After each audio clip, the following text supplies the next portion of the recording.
In 1943, thousands of captured German soldiers crossed the Atlantic Ocean, not as invaders, but as prisoners of war. They expected prison camps surrounded by barbed wire, brutal guards, and hunger. Instead, they arrived in a place that looked nothing like the war they had left behind.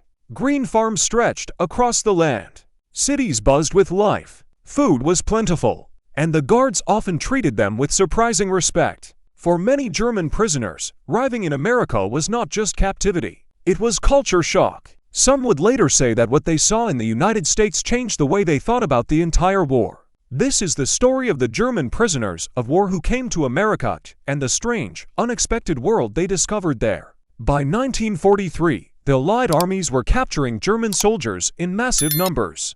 Battles in North Africa, Italy, and later France produced tens of thousands of prisoners.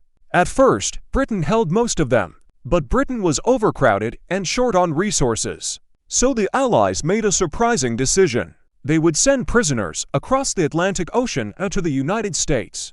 Between 1942 and 1945, more than 370,000 German prisoners of war were transported to America. It became one of the largest relocation programs in modern history. Ships that once carried soldiers to Europe now returned filled with German prisoners. For many Germans, the journey was terrifying.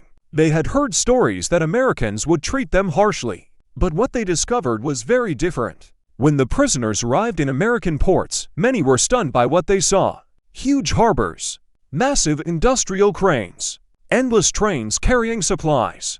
The United States looked unbelievably powerful. One German prisoner later wrote in his diary, "America seemed like a giant factory that never stopped moving."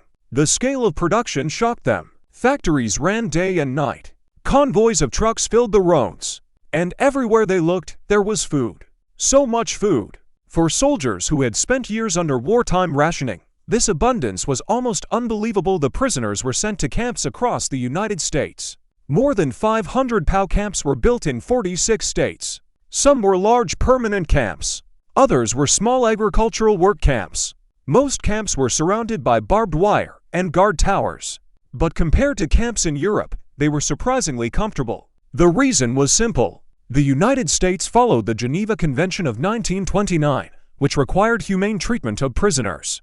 German POWs received proper shelter, medical care, regular meals, and even recreational activities. In many cases, they lived better than civilians in war-torn Europe.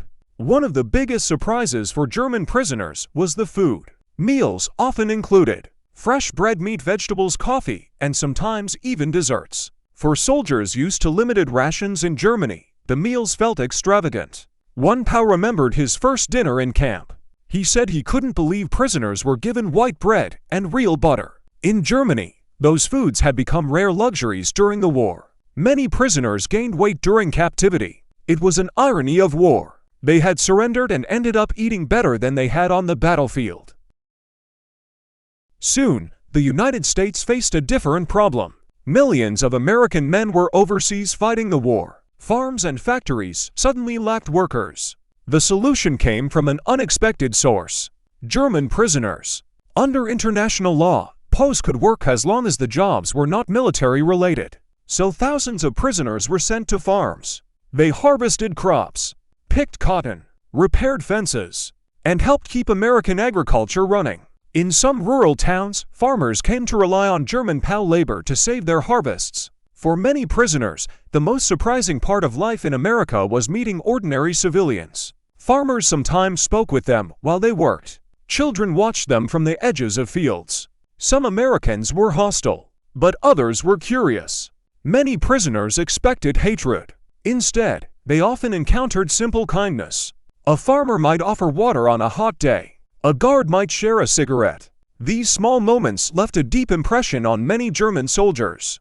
They had been told Americans were enemies, yet the people they met looked very much like themselves.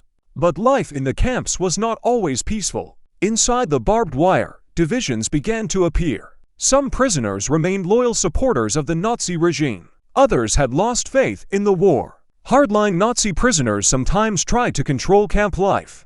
They threatened fellow prisoners who criticized Germany or the war. In some camps, violent clashes even occurred between prisoners. American authorities eventually separated the most extreme Nazi supporters into special camps. This helped prevent internal violence and maintain order. As the war progressed, the United States began a quiet experiment. They hoped to reshape the thinking of German prisoners. Educational programs were introduced. Prisoners could read newspapers, attend lectures, watch films about democracy and world history. Some camps even created small libraries. The goal was simple. If these men returned to Germany after the war, they might help rebuild a democratic society. For some prisoners, the experience was eye-opening. For others, it changed very little. But the idea itself was unusual, using POW camps as classrooms for political transformation. In 1945, the war in Europe finally ended. News of Germany's defeat spread quickly through the POW camps. Many prisoners felt relief. Others felt shock. For years they had believed Germany might still win. Now that illusion was gone. But another surprise waited. The prisoners would not immediately return home. Europe was devastated. Germany was in ruins. Transport ships were limited. So many German POWs remained in camps for months, sometimes years, after the war ended. When the prisoners finally returned to Germany, many experienced a second culture shock. Cities were destroyed. Infrastructure had collapsed. Food shortages were severe. For men who had spent years in relatively comfortable American camps, the devastation was overwhelming. Some later said they missed the stability they had experienced in the United States. The contrast between the two worlds was impossible to ignore.